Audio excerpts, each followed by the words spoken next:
यहाँ पे आया, देखा, क्या बातचीत की, क्या बोला? देखिए, एक दुखद दुर्घटना हुई है।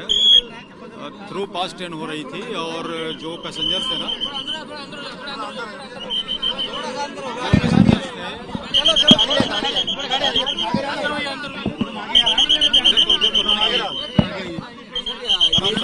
सर ये जो इंसिडेंट हुआ है उसके बारे में क्या कहेंगे आप?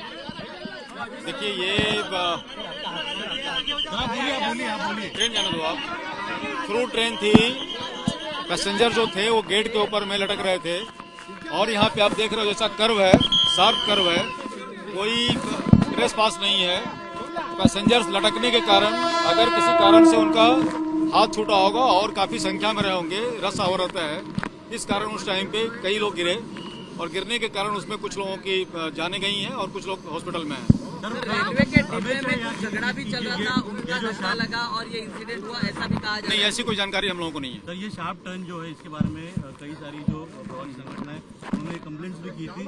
आपके पास कभी ये कुछ मामला आया था क्या, और उसके बारे में क्या जानकारी मिली? देखिए, ये आप देख रहे हैं यहाँ पे शार्प कर्व है, थ्रू ट्रेन थी, गाड़ी को रुकनी नहीं थी यहाँ पे, स्पीड यहाँ पे 100 के आसपास रहती है, उसमें गिरे हैं लोग। और जो लोकेशन है इसके बारे में रेलवे चर्चा कर रही है, एकदम से खाली नहीं कराया सकता ना, कर्व तो ठीक धीरे धीरे करके बनेगी, प्लानिंग में है। सर इस इंसिडेंट के बाद आप कुछ रेलवे प्रशासन को निवेदन करेंगे कि इंसिडेंट? नहीं, ये सारी चर्चाएं चल रही हैं। आप लोगों ने कई बार देखा होगा, मंत्री महोदय भी आते हैं, जीएम महोदय भी आते हैं, सब लोग प्लान कर रहे हैं। बॉम्बे में लंबे समय में ये भी किया जा रहा है कि जो ट्रेनें थ्रू चल रही हैं या फिर जो भी लोकल ट्रेन है उसको भी सारे गेट क्लोज होने वाले लगेंगे और उसमें टाइम लगेगा। और यात्रियों को भी हम लोग काउंसलिंग करते हैं कि लटक करके ना चलें। आप लोग देख ही रहे हो, रस का आवर में दिक्कत होती है। आज मंडे का दिन है, संडे के बाद में मंडे के दिन के अंदर में हमेशा इस टाइम पे ऐसा होता है। और हम लोग हमेशा, आप देखोगे आरपीएफ के लोगों को भी उन्होंने इंस्ट्रक्शंस दिए हैं कि आप हमेशा जो प्लेटफॉर्म का एंड है वहाँ पे रहें। प्लेटफॉर्म के एंड पे पहले रैंप हुआ करता था, रैंप तो तोड़ दिया गया। यहाँ पे हम लोगों ने ये भी कोशिश करी कि कोई उतर करके नीचे ना जाए। तो रेलवे अपनी तरफ से कोशिश कर रही है, लेकिन पैसेंजर्स को भी आप लोग अवेयर करिए।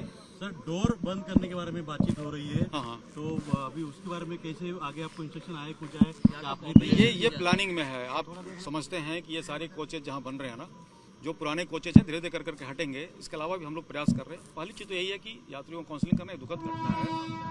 लोगों को हम लोग बताते हैं, अपने स्टाफ जहाँ तक होता है उनको लगाते हैं। उसके बाद भी ये कोशिश यही करते हैं कि ऐसी जरूर घटना फिर दोबारा ना हो। भीड़ कम होने के लिए क्या अभी जैसे आरपीएफ ऑफिसर रहती है प्लेटफॉर्म पे, तो अभी क्या उनकी संख्या बढ़ाई जाएगी? आरपीएफ पीक आवर में हम लोग अधिक से अधिक स्टाफ को लगाते हैं। और पीक आवर में हम लोग ये भी बोलते हैं स्टाफ को कि जहाँ जहाँ पर प्लेटफॉर्म के एंड्स हैं वहाँ पे आप ज़्यादा स्टाफ लगाओ। आप देखते होंगे कि आरपीएफ कई बार महिला कोच के ऊपर में और भी जगह पे सीटी बजाती रहती है, लोगों को अवेयर कराती है। अगर संख्या कम होती है, कंट्रोलेबल रहती है, तो उनको काउंसिल भी करते हैं हम लोग। समय समय पे यात्री संघ से बता भी रहते हैं और हम लोगों ने काउंसलिंग के कई सारे तरीके निकाले हैं। सर ऐसे कितने ब्लैक स्पॉट है जहाँ पर ऐसे इंसिडेंट होने के चांसेस है जिनके ये सारी जगह बनी हुई है आप, लेकिन ये मुमरा ना, ये पुराना स्पॉट है कर्व के कारण। और कई सारी गाड़ियाँ, चूँकि बीच में जगह खाली है, कई सारे ऐसे स्टेशन नहीं है, इसलिए गाड़ियाँ रुकती कम है और थ्रू जाती है, स्पीड रहती है काफ़ी। यात्रियों को समझाना पड़ेगा इस बात को कि वो जान जोखिम में न डाल करके इस तरह से न चलें।